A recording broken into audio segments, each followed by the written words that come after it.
గురుగారు మరి 30 సంవత్సరాలు వచ్చిన పెళ్ళవ్వట్లేదని చెప్పేసి ఆ గుడికి ఈ గుడికి ఆ చర్చికి ఎక్కడికి ఇక్కడ తిరిగేసి పెళ్ళి అవ్వట్లేదని డిప్రెషన్ అయిపోయే వాళ్ళు చాలా మంది ఉంటారు. మరి వాళ్ళకి ఎలాంటి రెమెడీ ఉంటుంది? చాలా అద్భుతమైన ప్రశ్న అడిగామమ్మా. ఈ రోజున వివాహాలు చాలా ఆలస్యం అవుతుందని అందరికీ తెలుసు. సరే, దానికి రీజన్స్ సెటిల్మెంట్ కావచ్చు, ఇంకోటి కావచ్చు, ఏదైనా కానీ అలా సెటిల్ అయినా కూడా వివాహాలు ఒక ఫారెన్లో ఉండి వివాహాలు ఒక ఇలా రకరకాల సమస్యలతోటి చాలామంది బాధపడుతున్నారమ్మా. నేను అనేది ఏంటంటే, మీకు మాత్రం అమెరికాలో జాబ్ చేయాలి, లేదంటే ఇక్కడ పెద్ద కంపెనీలో జాబ్ చేయాలి, నెలకు 2 లక్షలు 3 లక్షల ప్యాకేజీలు మీకు కావాలి, తప్పేమీ లేదు, మంచి పనే. అయినప్పుడు అరే నేను ఇలా 2 లక్షలు 3 లక్షల రూపాయలు సంపాదిస్తున్నానే, నాకు పెళ్ళి అవ్వడం లేదే, అసలు ఏదన్నా దీనిలో ఫాల్ట్ ఏమన్నా ఉందేమో, ఒక అతన్ని ఎవరినన్నా కలిసి ఆయనకి ఏదో కొంత ఫీజు ఇచ్చుకొని అసలు ఏంటండి ఎందుకు అవ్వటం లేదు, దీనిలో రీజన్ ఏంటి అని చెప్పించుకొని దాని యొక్క రెమెడీ చేయించుకొని మ్యారేజ్ చేసుకుంటే హాయిగా ఉంటుంది కదా, ప్రశాంతంగా ఉంటుంది కదా. మా అబ్బాయి అమెరికాలో ఉంటాడండి, డాలర్లు పంపిస్తాడండి, మరి 34 ఏళ్ళు వచ్చినాయండి, పెళ్లి కాలేదు. ఏమ్మా, డాలర్లు లెక్కేసుకోవటమే కాదమ్మా, పిల్లలకి పెళ్లి కూడా చేయాలి, అమ్మాయిలకు కానీ అబ్బాయిలకు కానీ పెళ్లి కూడా చేయాలి. ఇక్కడ లగ్నం నుంచి వివాహ స్థానం 7వ స్థానం బాగలేకపోతే నువ్వు ఏ ఉద్యోగం చేసినా ఏం చేసినా, నువ్వు ప్రైమ్ మినిస్టర్ అయినా రాష్ట్రపతి అయినా వివాహాలు అవ్వు. దానికి రెమెడీ చేయించుకోవాలి. సో నువ్వు ఆస్ట్రోన్యూమరాలజిస్ట్ని కలవటం వల్ల ఉపయోగం ఏంటంటే, అసలు ఆస్ట్రాలజీలో నీ వివాహ స్థానం ఎలా ఉంది, ఆ వివాహ స్థానం బాగుంటే సరే, బాగలేదంటే ఎందుకు బాగలేదు చూసుకొని దానికి తగ్గ రెమెడీ చేయించుకుంటే వివాహం అవడానికి అవకాశాలు ఎక్కువగా ఉన్నాయి. లేదా పేరులో ఇందాక చెప్పాను నేను ఒక 8 నంబర్లు నెగిటివ్ నంబర్స్, ఆ నెగిటివ్ నంబర్స్ 12, 13, 16, 18, 28, 29, 31, 36 ఆ నంబర్లు ఉన్నాయంటే తప్పనిసరిగా మ్యారేజ్ ప్రాబ్లమ్స్ ఏర్పడతాయి. మ్యారేజ్ అవ్వకపోవటం, అయితే ఇబ్బందులు పడటం, ఇలా డిస్టర్బ్ అవుతూ ఉంటారు. కాబట్టి మన పేరులో ఏమన్నా నెగిటివ్ ఏమన్నా ఉన్నదా చూసుకోవాలి, ఇవన్నీ చేసుకోవాలి. అలా చేసుకుంటే నా దగ్గరికి ఒకళ్ళు ఒక 39 ఏళ్ళ అమ్మాయిని తీసుకొని వచ్చారు. ఏమండి మా అమ్మాయికి మ్యారేజ్ అవ్వటం లేదండి అని చెప్పి అనగానే అలా చూసి 1 వీక్లో పెళ్ళి అయిపోయిద్దమ్మా ఈ అమ్మాయికి అని చెప్పాను.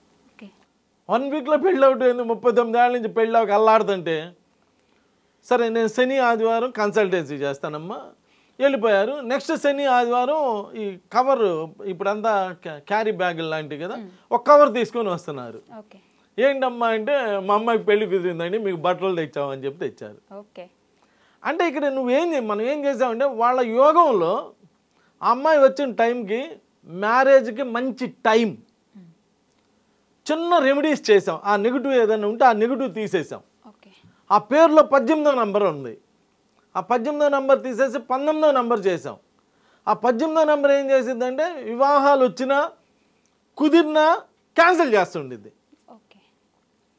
19వ నంబర్ ఏం చేసిందంటే, వాళ్ళకి వివాహాలు వచ్చేటట్టు చేసి, మ్యారేజ్ కుదిరేటట్టు చేసి, మ్యారేజ్ అయ్యి లైఫ్ని ఆనందంగా గడిపేటట్టు చేస్తుంది. ఒక్కొక్క నంబర్ ఒక్కొక్క పని చేస్తుంది.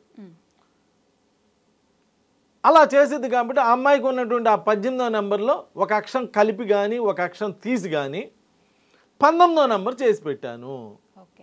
చేసి పెట్టగానే ఆల్రెడీ వాళ్ళకి ఏదో సంబంధాలు చూసి ఉంటారు కదా, వాళ్ళు ఎవరో ఫోన్ చేసి అమ్మ మాకు ఓకే అయిందమ్మా అని చెప్పి వాళ్ళు రావటం, మ్యారేజ్ కుదరటం, టక్కన మన దగ్గరికి వచ్చి ఇలా జరిగిందండి.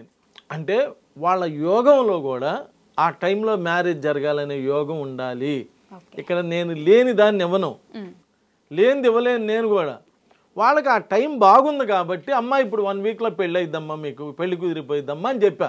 ఎందుకు జాతక ఊరినే ఫ్లూక్లో చెప్పలా, జాతక చక్రంలో యోగం ఉంది కాబట్టి దానిలో ఉన్నదానికి చిన్న రెమెడీ చేయటం వల్ల ఆ రెమెడీ ప్రకారం వాళ్ళు బాగా క్లిక్ అవటం, మ్యారేజ్ అవటం, మ్యారేజ్ కుదరటం, మ్యారేజ్ అయిపోవటం ఇలా జరుగుతుంది. అంటే తలరాతలో ఉంటే దాన్ని మీరు ఏమైనా తలరాతలో లేని దాన్ని ఎవ్వడం మార్చలేడు ఈ ప్రపంచంలో. ఉన్నదాన్ని కొంచెం అడ్జస్ట్ చేయగలం. ఇప్పుడు మీకు జ్వరం రాకుండా ఏ డాక్టర్ చేయలేడు, మీకు తెలుసో తెలీదో. మీరు ఇంతవరకు ఇంత వయసు వచ్చింది కదా, ఎప్పుడన్నా నాకు ఆరోగ్యం ఇవ్వండి అని చెప్పి మీరు ఏ డాక్టర్ దగ్గరికి వెళ్ళా. మీకు అనారోగ్యం ఉన్నప్పుడు దాన్ని తగ్గిండి అని వెళ్ళారు, అది తగ్గితే ఆటోమేటిక్గా ఆరోగ్యం వచ్చేసిద్ది. రాకుండా చేసేటువంటి వాళ్ళు ఎవరు లేరు ఈ ప్రపంచంలో. ఉన్నదాకా దాన్ని తగ్గిస్తున్నారు. అదేవిధంగా వాళ్ళ యోగం అంటే దీనిలో నేను అనేది ఏదో ఒక న్యూమరాలజిస్ట్ని కలిసి పేర్లో ఏ పెట్టండి, పేర్లో బి పెట్టండి అంటే కుదరదు. అసలు వాళ్ళ యోగంలో ఎలా ఉంది, ఇప్పుడు టైం ఎలా ఉంది, ఆ టైంకి ప్రకారం ఏమన్నా నెగిటివ్ గ్రహాలు ఏమైనా చూస్తున్నాయా, వాటి చిన్న శాంతి చేయించుకుంటే అలా చేసుకుంటే మంచి రిజల్ట్స్ వస్తాయి. ఇది ఆస్ట్రో న్యూమరాలజీ ప్రకారం ఇలా చేస్తాం. అలా కాకుండా దాంతోపాటు మీరు మీ మత గ్రంథం భగవంతుడిని నమ్ముకోవాలి. ఈ ప్రపంచంలో ఏం చేయాలని ఒక భగవంతుడి వల్లే అవుతుంది.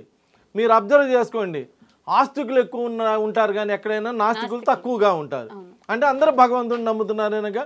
మీకు ఇంకో విషయం తెలుసా, నాస్తిక సభ పెట్టి దేవుడు లేడు అని సభ పెట్టి ఆ సభ సక్సెస్ అవ్వాలని ఇంట్లో నుంచి బయలుదేరతా వాళ్ళు కూడా అంట, దేవుడా మా సభ సక్సెస్ అవ్వాలి, చాలామంది రావాలని చెప్పుకొని వెళ్ళి మీటింగ్కి వెళ్తారంట. అంటే అందరూ భగవంతుడిని నమ్ముతారు, భగవంతుడిని ఫాలో అవ్వాలమ్మా. 42వ అధ్యాయం శుక్రుడు 4-2-6 శుక్రుడు గురు చరిత్రలో 42వ అధ్యాయం చదువుకుంటే వివాహాలు అవుతాయి. కీర్తనలో 42వ కీర్తన చదువుకుంటే క్రిస్టియన్స్ వివాహాలు అవుతాయి. అలానే ముస్లిమ్స్లో సూరా నంబర్ 42వ సూరా చదువుకుంటే వివాహాలు అవుతాయి. కొంతమంది అనుకోవచ్చు అంతా నాన్సెన్స్ అని. ఎస్, అంతా నాన్సెన్సే. సెబ్బి అల్లా దియే జబే న్యూమరాలజీ బి అల్లా దేకొర్హత. అంతా భగవంతుడే ఇచ్చినప్పుడు న్యూమరాలజీ కూడా సపరేట్గా ఎవరో తీసుకురారు కదా, అది కూడా భగవంతుడే ఇచ్చి ఉంటాడు. సో ఇవన్నీ భగవంతుడు మన కోసం, మనం చక్కగా బతకడానికి మన కోసం ఇచ్చినటువంటి భగవంతుడు ఇచ్చిన మంచి అవకాశాలు. సో ఇలా ఫాలో అవ్వండి, లైఫ్ను ఆనందమయం చేసుకోండి. నమస్కారం. తవ్వుతూనే శివలింగం సరే దాన్ని అట్లా కప్పేసేయండి, చూపించదండి. మూర్తి పూజ కాదు, సాక్షాత్ బ్రజేంద్ర నందన భగవాన్ ఉన్నారు మూర్తిలో. ఏమీ ఆశించకుండా ఆరాధించే వాళ్ళు కూడా ఉన్నారా ప్రభుజీ? నిజమైన భక్తి అంటే మనకు తెలియదు కాబట్టి